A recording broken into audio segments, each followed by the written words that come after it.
Ang kwento kong ito ay base mismo sa aking karanasan.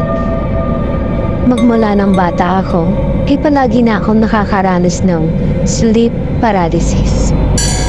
At itong kwento na ito ay isa lang sa mga nakakatakot na nangyari sa akin. Nang gabing iyon, ay magkaaway kami ng asawa ko. Magkatabi kaming natutulog, pero nakatalikod kami sa isa't isa. Hindi ng pagkakatulog ko, biglang nang bumigat ang katawan ko.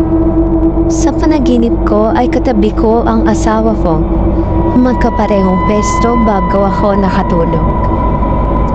Nakakatakot dahil ramdam ko na maraming nakatingin sa akin.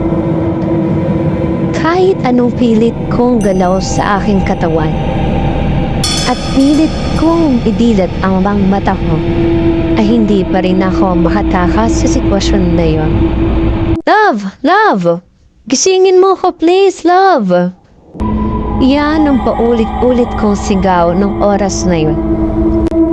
Natuwa ako nung makita ko siyang umupo at dahan-dahang tumingin sa akin.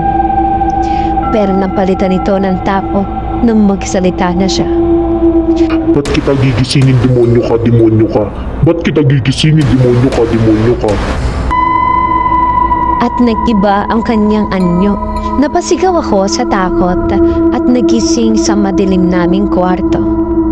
Napatingin ako sa asawa ko na mahinding ang pagkakatulog. Hinampas ko ang ulo niya dahil sa galit, pero alam ko namang hindi siya yon. Kundi ang demonyo. Nandyan lang sila sa paligid. At kung minsan, ikakabalain ka, pati sa panaginip.